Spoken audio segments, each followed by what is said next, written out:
Once upon a time, an ancient Indian legend begins. There was a city called Dwarka, a city so wondrous and beautiful that Hindu scriptures describe it as a fairy tale kingdom. Prasad Lakshair Navabhir Jushtam, Dwarka boasted 900,000 royal palaces, all constructed with crystal and silver and plenteously decorated with huge emeralds. The city was filled with birds and bees flying about the parks and pleasure gardens. Ruling over this magical kingdom was the handsome, generous, and much adored Krishna, the Hindu god of devotion. Krishna is God, but he comes down on this earth and takes the form of a human being. He falls in love. He plays his flute. He fights with darkness, with demons. He gives good lessons to people. One day, Krishna is called upon to help his friends in a bloody family feud of greed and possession, of good versus evil.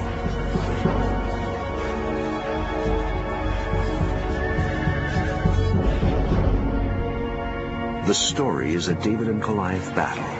Krishna and his 5 friends against 100 evil cousins. And its source, the Bible of the Hindu world, the Mahabharata, one of India's most revered scriptures. The Mahabharata also tells of Krishna's end, his city, the golden kingdom of Dwarka, swallowed by the sea and lost forever.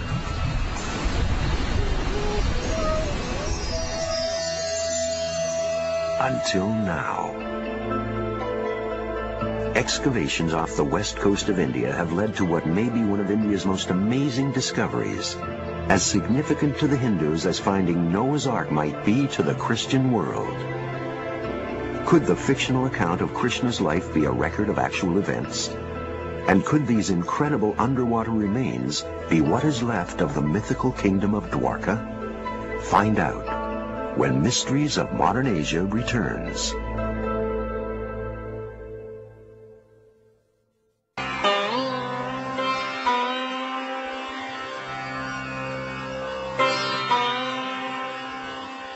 Dwarka, lying on the western coast of India, off the Arabian Sea, is a fishing town, home to 52,000 people.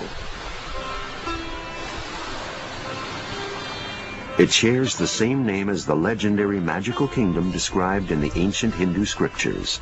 But the only similarity between the two today are the thousands of pilgrims who come here to worship Lord Krishna, the Hindu god of devotion.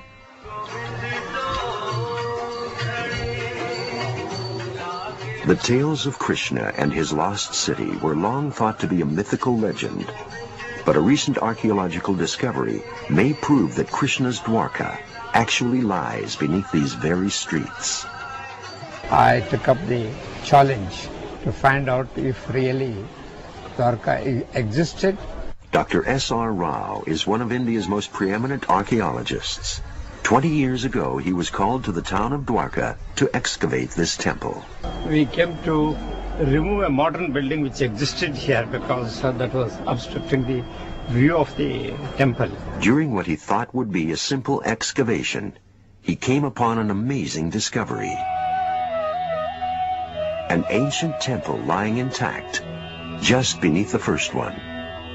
Then we started digging further deeper in order to know if there are earlier temples. What he found was layer upon layer of temples, built one on top of the next. 3 millennia of history in just 100 feet of soil. But it was beneath the last temple that Rao came across an amazing find that would change his life forever. Shells, pottery shards, and iron artifacts. What appeared to be the remains of a city washed over by the sea. Rao immediately thought of the stories from his childhood. Could these be the remains of the lost city of Dwarka? The answers, Rao believed, lay in the pages of the ancient Hindu scriptures of the Mahabharata. Krishna's Dwarka is only one story in this legendary Hindu epic. Written in the ancient language of Sanskrit, the Mahabharata is the longest poem in the world, and to Hindus as sacred as the Christians' Holy Bible.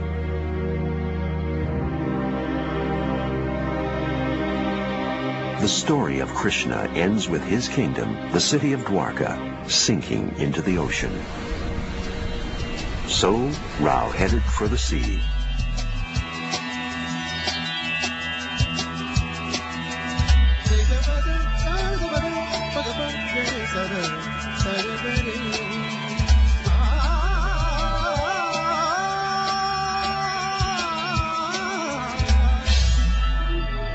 But finding a lost city at sea would prove to be a challenge. But the whole question was where to look for this submerged city of Dwarka. I mean, in the sea you are not sure where to find him. Rao began randomly searching areas close to the coast of modern-day Dwarka. At first, it proved harder than he had envisioned. Divers wrestled with the strong currents of the Arabian Sea and murky waters. But his efforts soon paid off. Not far off the coast to present-day Dwarka, Rao and the divers stumbled upon a discovery even greater than he had imagined. On the fourth day, we found these blocks of stones used for construction. 70 feet beneath the waves lay the remains of what appeared to be an underwater metropolis. Massive sandstone walls, streets with cobbled stones, a drainage system, and a huge gate all pointed to a large city.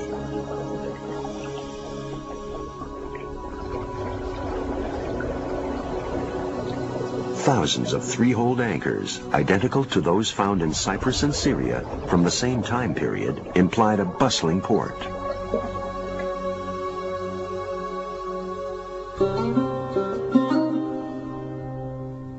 Rao then followed the trail of ruins to an island located 19 miles out to sea.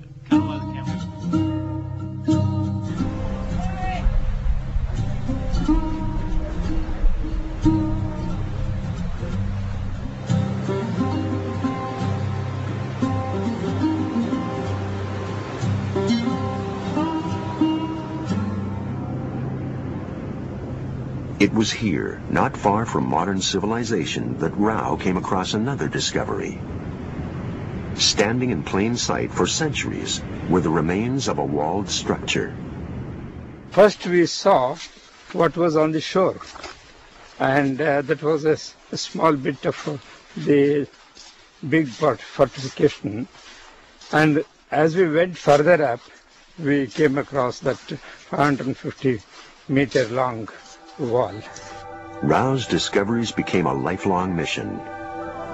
Over the next 8 years, his excavations eventually uncovered the remains of a sprawling city of around 10,000 people.